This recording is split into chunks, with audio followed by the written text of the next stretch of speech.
no one saw it coming. Caitlin Clark logged into a live Zoom with two of the biggest names in WNBA history, and within minutes, the internet exploded. This wasn't just another interview. This was raw, this was personal, and this was the moment. Caitlin Clark flipped the script on everything, from clapbacks to controversies, viral photos to whispered rumors. Clark brought it all out into the open, with a smirk on her face and fire in her voice. And when she addressed Diana Taurasi directly, you could hear the subtext loud and clear. Reality is here, and I'm not going anywhere. So what really happened in that conversation with Diana and Sue Bird? Why is the entire basketball world talking about this moment? And how did Clark end up turning a throwback Zoom call into a full-blown statement? Let's break it all down. When Caitlin Clark joined the Zoom call with Sue Bird and Diana Taurasi, people expected a warm, nostalgic interview. You know, smiles, memories, a few polite jokes. That's not what happened. Instead, Caitlin came out swinging, honest, funny, and completely unfiltered. She pulled back the curtain on everything from behind-the-scenes drama in the WNBA to her own struggles to straight up calling out the media for getting it wrong. And she did it with that same confidence she brings to the court. Within minutes, you could tell this wasn't going to be just another highlight clip. This was a moment. And then it got personal. Let's rewind for a second. Almost a year ago, Diana Taurasi looked into a camera and gave Caitlin Clark one of the coldest welcomes the league has ever seen. One line that made headlines for weeks. Reality is coming. The implication was clear. Clark might have dominated college ball, but the WNBA was a different beast. Grown women, real vets. No more highlight reels against 18-year-olds. Well, flash forward to this interview, and Caitlin Clark delivered her answer. Not with a speech, not with a rant, but with a smirk, a subtle nod, and one line that hit harder than any comeback on Twitter. Congrats on your retirement. The way she said it, calm, clean, ruthless. That wasn't just banter, that was a shift in energy. The crowd felt it, Diana felt it, the whole league felt it. Reality didn't just arrive, it brought a jump shot and a smirk. That tension wasn't just online, it spilled straight onto the court. When Clark faced Taurasi for the first time in Phoenix, it wasn't just a regular season game. It felt like a clash of basketball generations. Diana called it surreal. It felt like the last game ever played, she said. The arena was electric. Fans were on their feet. This wasn't just about basketball anymore. It was about legacy. And Caitlin, she didn't forget a single detail. We were down like 10 or 15 and came all the way back to win. That comeback wasn't just a stat. It was a message. Clark wasn't just surviving in the league. She was flipping games on their heads against legends, no less. And for someone who grew up watching Diana dominate the league, beating her on that stage was personal. That was our first win against a team above $500. And Caitlin made sure everyone remembered it. Then came the moment everyone was waiting for. Caitlin finally responded to those locker room rumors. You remember what Cheryl Swoops said? That players in Indiana didn't want to be there. That the team was toxic. The kind of comments that stir up every sports headline for a week straight. So what did Caitlin say? That was the most together team I've ever been on. She didn't yell. She didn't point fingers. She just laid out the truth. The narrative didn't match reality. And she even laughed about how wrong the media got it. We lost our first 8 games, but we were close. That's why we turned it around. Turns out what looked like chaos was actually chemistry and progress. And Clark wasn't about to let anyone rewrite that story. Now let's talk about the new WNBA season. Because Caitlin isn't just showing up with confidence. She's bringing a squad with her. 7 new players, a new head coach in Stephanie White, shooters like Sophie Cunningham, veterans like Natasha Howard and Dewana Bonner, defensive anchors like Sydney Colson and Brianna Turner. On paper, it's a firestorm, but Caitlin knows paper isn't enough. Chemistry takes time, and in her words, we've only got a few days before preseason.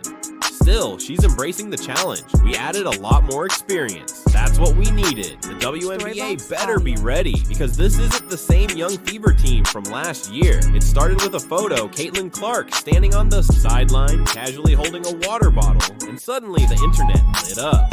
Not because of what she said, not because of her stats, but because of her arms. Are those real? Is that AI? She's been in the lab. Everyone had jokes. Even Caitlin laughed it off, joking about artificial intelligence and perfect lighting. But then she told the truth. She's been grinding in the weight room. Honestly, it's something I kind of enjoy. She didn't just bulk up for a photo op. She's training with purpose, adding muscle, sure, but also new skills. A floater, finishing through contact. Confidence in the mid-range. I used to get uncomfortable in there. I didn't have a floater. I didn't like the mid-range.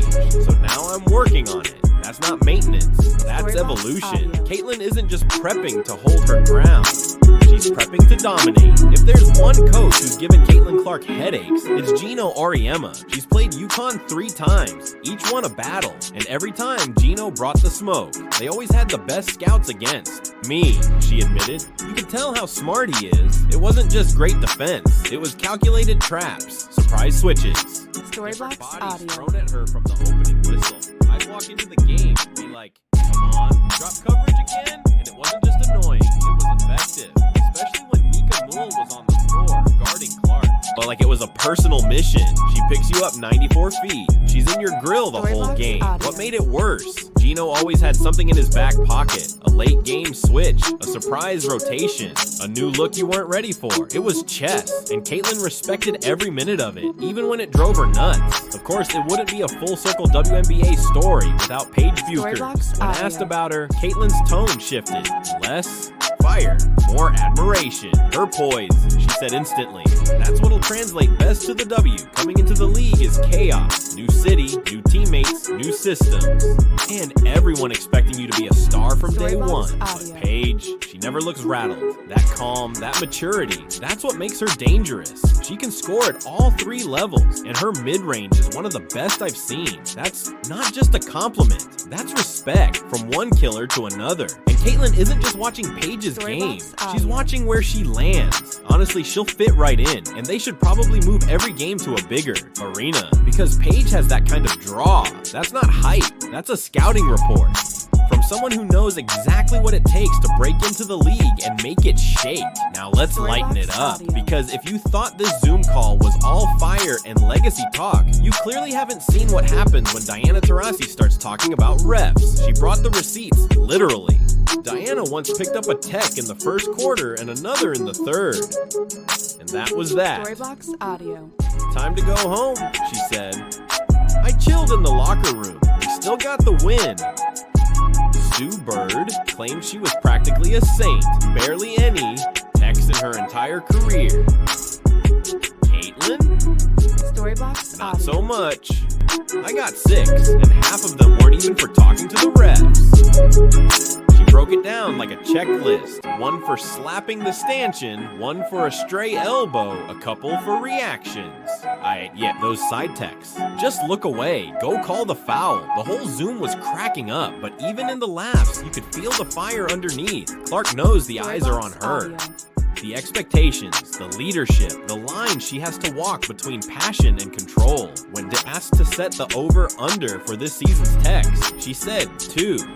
Sue and Diana both instantly took the over, and they might be right. She is the conversation now. I had a great time. There's an inside joke in the WNBA, a little tradition, wrapped in a trap, and they call it the setup game. Rookies think it's an honor. Veterans know it's a test. That's the WNBA All-Star Weekend. And Caitlin Clark, she walked straight into it with a cup in hand, a smile on her face, and no clue what she'd signed up for. Diana Taurasi called it what it was. It's a setup. It's the ultimate setup. You don't want to be in that game. Sue Bird was already laughing. Caitlin, she just sipped and said, that moment, as lighthearted as it was, spoke volumes. Even when she's being thrown into the lion's den, even when the game is rigged, Caitlin Clark doesn't flinch. She plays it cool, owns the moment, and keeps moving forward. That's how you survive in a league full of killers. I had a great time. There's an inside joke in the WNBA, a little tradition wrapped in a trap, and they call it the setup game. Rookies think it's an honor. Veterans know it's a test. That's the WNBA All-Star Weekend. And Caitlin Clark, she walked straight into it with a cup in hand, a smile on her face, and no clue what she'd signed up for. Diana Taurasi called it what it was. It's a setup. It's the ultimate setup. You don't want to be in that game. Sue Bird was already laughing. Caitlin, she just sipped and said that moment, as lighthearted as it was, spoke volumes. Even when she's being thrown into the lion's den, even when the game is rigged, Caitlin Clark doesn't flinch. She plays it cool, owns the moment, and keeps moving forward. That's how you survive in a league full of killers.